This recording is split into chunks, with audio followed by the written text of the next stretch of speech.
اگر آپ کے اس وظیفے نے کام نہ کیا تو میں آپ کا ذمہ دار، میں آپ کا مجرم ہوں گا۔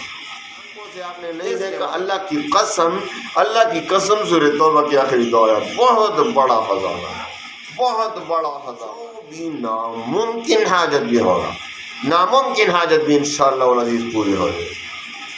جادوگر پر اپنا جادو واپس پلٹ جائے گا، مال و دولت کی ٹینشن آپ کی ختم ہو جائے گی، رزق حلال خزانے غیبی خزانوں سے ملے گا۔ یہ 4 وجوہات ہیں جو آپ کا وظیفہ کام نہیں کرتا، ان 4 وجوہات پر آپ عمل کریں میرے ہدایت پر، اور اب جو میں وظیفہ آپ کو بتانے والا ہوں سورہ توبہ کا، آپ اس پر عمل شروع کریں اور پھر دیکھیں کہ کام کرتا ہے کہ نہیں کرتا۔ اب سمجھاتا ہوں میں آپ کا وظیفہ کیوں کام نہیں کرتا۔ وَسَلَامٌ عَلَىٰ عِبَادِهِ الَّذِينَ اصْطَفَىٰ أَمَّا بَعْدُ فَأَعُوذُ بِاللَّهِ مِنَ الشَّيْطَانِ الرَّجِيمِ بسم الله الرحمن الرحيم لقد جاءكم رسول من أنفسكم عزيز عليه ما عنتم حريص عليكم بالمؤمنين رؤوف رحيم فإن تولوا فقل حسبي الله لا إله إلا هو عليه توكلت وهو رب العرش العظيم آمنت بالله صدق الله مولانا العظيم۔ السلام علیکم ورحمۃ اللہ وبرکاتہ۔ سورہ توبہ کی جو آخری 2 آیات ہیں یقیناً بہت بڑا خزانہ ہے، لیکن بہت سے لوگ، مجھے بہت زیادہ جو ہے افسوس ہوتا ہے اس بات پر، اور میرے دل کو دکھ بھی پہنچتا ہے کہ بہت سے لوگ مجھے واٹس ایپ پہ میسج کرتے ہیں کہ میں سورہ توبہ کی آخری 2 آیات کا وظیفہ پڑھتا ہوں پھر بھی کام نہیں ہو رہا۔ تو بھائی آئیے میں آپ کو سمجھاؤں کہ آپ کا وظیفہ کام کیوں نہیں کر رہا۔ اس کے بعض وجوہات ہیں، اگر آپ کا یہ وظیفہ کام نہ کرے تو اس کے بہت بڑے وجوہات میں آپ کو بتا دیتا ہوں۔ وہ وجوہات، ان پر عمل کریں، ان ہدایت پر عمل کریں، اور پھر سورہ توبہ کی آخری 2 آیات کا وظیفہ پڑھیں، پھر آپ کو پتہ چلے گا کہ آپ کا کام ہوتا ہے کہ نہیں، آیا اس وظیفے میں اثر ہے کہ نہیں، آپ کو خود پتہ چل جائے گا۔ ان سورہ توبہ کی ان 2 آیات کو آپ جس مقصد کے لیے پڑھیں گے، تسخیر جن و انس کے لیے، جادو تو ایسا ختم ہو جاتا ہے کہ آئندہ آپ پر جادو ہو بھی نہیں سکے گا اگر اس کا وظیفہ پڑھتے ہیں۔ اور اسی طرح یہ جادوگر پر اگر آپ چاہتے ہیں جادو واپس چلا جائے، انہی پر جنہوں نے آپ پر جادو کیا ہے، جو اس میں ملوث ہیں، ان سب پر جادو واپس، اپنا ہی جادو واپس چلا جائے گا، پلٹ جائے گا۔ اسی طرح آپ کو مالی ٹینشن ہے، قرض کا بوجھ ہے، جو بھی کوئی حاجت ہے پوری نہیں ہو رہی، تو آئیے اس طریقے کے مطابق وظیفہ پڑھیں، اور اس کے بعد آپ دیکھیں کہ آپ کا وظیفہ کام کرتا ہے یا نہیں کرتا۔ میرا چیلنج ہے، تمام جادوگروں کو بھی میرا چیلنج ہے کہ جو بھی سورہ توبہ کا یہ 2 آیات کا وظیفہ پڑھیں گے، ان پر آپ کا کوئی جادو اثر نہیں کر سکے گا انشاءاللہ۔ تو آتے ہیں وظیفے کی طرف، لیکن سب سے پہلے اجازت نہ مانگے۔ بھائی اجازت عام ہے، عمومی اجازت ہے، صرف 5 وقت کی نماز شرط، اور دوسری شرط رزق حلال کی طلب۔ ان 2 شرائط کے ساتھ آپ سب کو خصوصی اجازت ہے۔ اب وظیفہ آپ کا کیا کام نہیں کرتا۔ بہت سے لوگوں میں ایک تو نماز کی پابندی نہیں ہوتی، دوسری رزق حلال کی طلب نہیں کرتے، وہ حرام سے بچتے نہیں، پیٹ میں حرام پڑا ہوتا ہے، تو بھائی آپ کا وظیفہ کیا کام کرے گا؟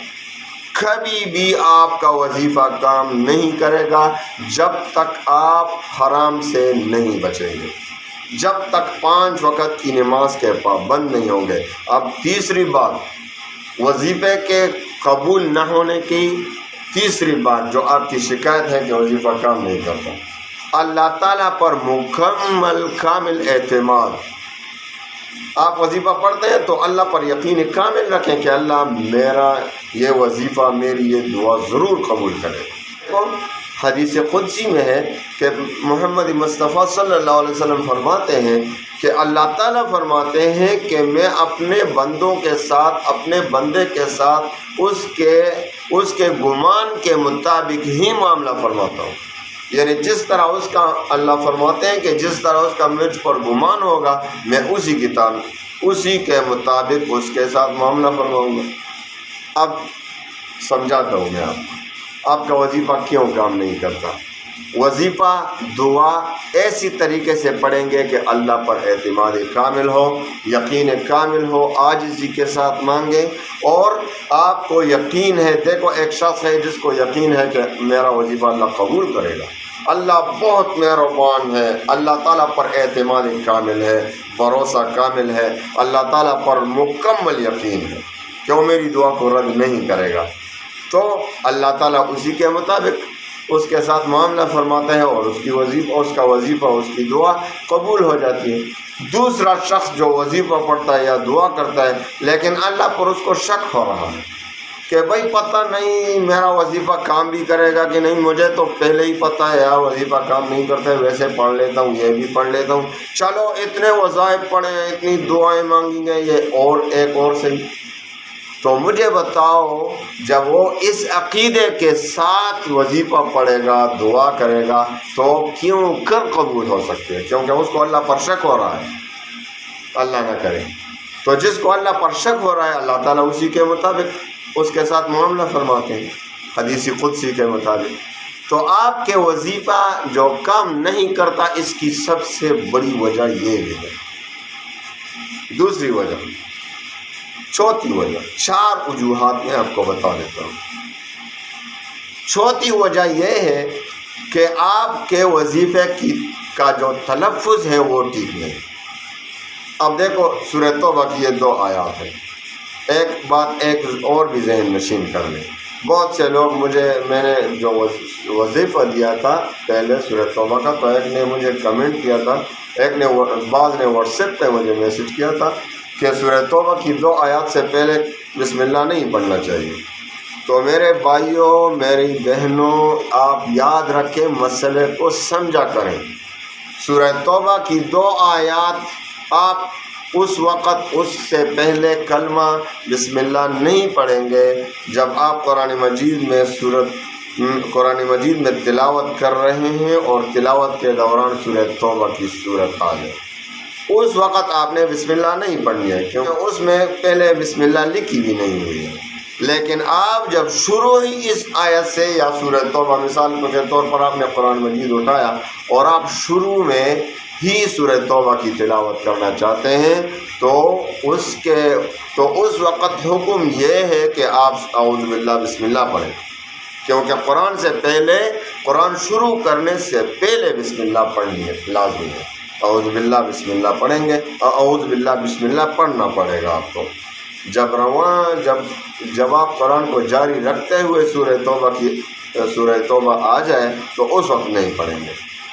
تو آپ اعتراض نہ کریں کہ میں نے جو شروع میں اعوذ باللہ بسم اللہ پڑھا. تو آپ تلفظ ٹھیک کریں. آپ سنائیں مجھے کہ آپ کا کسی قاری کو سنائیں کہ میں بھیا سورہ توبہ کی 2 آیات ہیں، اس کا وظیفہ پڑھتا ہوں لیکن مجھے تلفظ ٹھیک کرنا ہے. تو اس کو ایک ایک لفظ آپ تلفظ دیکھو. جو جلی غلطیاں کرتے ہیں قرآن میں تو اس کا وظیفہ کیوں کر قبول ہو جائے گا؟ وہ قبول ہو ہی نہیں سکتا کیونکہ اس کے معنی ہی الٹ جاتے ہیں. تو سورہ توبہ کی آخری آیات کی تلفظ یا جو بھی وظیفہ پڑھیں گے اس کا تلفظ ٹھیک کرنا ہوگا، تب جا کے کام کرے گا. تو یہ 4 وجوہات ہیں جو آپ کا وظیفہ کام نہیں کرتا. ان 4 وجوہات پر آپ عمل کریں میرے ہدایت پر. اور اب جو میں وظیفہ آپ کو بتانے والا ہوں سورہ توبہ کا، آپ اس پر عمل شروع کریں اور پھر دیکھیں کہ کام کرتا ہے کہ نہیں کرتا. پھر دیکھیں انشاءاللہ العزیز مکمل 40 دن میں جو بھی ناممکن حاجت بھی ہوگا، ناممکن حاجت بھی انشاءاللہ العزیز پوری ہو جائے. جادوگروں پر اپنا جادو واپس پلٹ جائے گا. مال و دولت کی ٹینشن آپ کی ختم ہو جائے گی. آپ کو رزق حلال انشاءاللہ غیبی خزانوں سے ملے گا. اللہ تعالیٰ آپ کے تمام غموم و ہموم کے لیے اللہ تعالیٰ ان 2 آیات کو کافی فرما دے گا۔ تو آپ شروع کریں اس وظیفے کو، اور پھر اس کے اثرات، اس کے معجزات، اس کے کرامات اپنی آنکھوں سے دیکھ لیں۔ اپنی آنکھوں سے آپ نے نہیں دیکھا، اللہ کی قسم سورۃ توبہ کی آخری 2 آیات بہت بڑا خزانہ ہے، بہت بڑا خزانہ ہے۔ اب آئیں اور شروع کریں وظیفے کو، اور ان ہدایات پر عمل کرتے ہوئے پہلے تلفظ ٹھیک کریں۔ دیکھو، سب سے پہلے آپ نے رات کو اٹھنا ہے تہجد کی نماز کے لیے، جو بھی حاجت ہوگی۔ ویسے تو ہر نماز کے بعد عمر بھر ایک بار ضرور پڑھا کریں سورۃ توبہ کا آخری 2 آیات، درود شریف کے ساتھ 1-2 مرتبہ پڑھیں، تو یہ تو معمول بنا رکھیں۔ لیکن جو ایسی کسی خاص حاجت کے لیے جو پورا نہیں ہو رہا، آپ نے زور لگایا، دعائیں کی، وظائف پڑھے، لیکن آپ کا جو ہے وظیفہ کام نہیں کر رہا، آپ کی دعائیں قبول نہیں ہو رہی، تو اس وظیفے کو آزمائیں، آج سے شروع کریں، آج رات سے انشاءاللہ۔ سب سے پہلے آپ نے تہجد کی نماز جتنی مرضی آپ پڑھ لیں، اس کے بعد آخر میں صلاۃ حاجت کے 2 رکعت پڑھیں۔ صلاۃ حاجت کے بعد آپ نے 11 بار درود ابراہیمی پڑھنی ہے۔ 11 بار درود ابراہیمی کے بعد اول اعوذ باللہ بسم اللہ کے ساتھ شروع کریں، بعد میں یوں پڑھیں، لقد جاءکم رسول من انفسکم عزیز علیہ ما عنتم عزیز علیہ ما عنتم حریص علیکم بالمؤمنین رؤوف رحیم فَإِن تَوَلَّوْا فَقُلْ حَسْبِيَ اللَّهُ لَا إِلَٰهَ إِلَّا هُوَ عَلَيْهِ تَوَكَّلْتُ وَهُوَ رَبُّ الْعَرْشِ الْعَظِيمِ 313 بار صحیح تلفظ کے ساتھ پڑھیں، اللہ پر یقین کامل کے ساتھ۔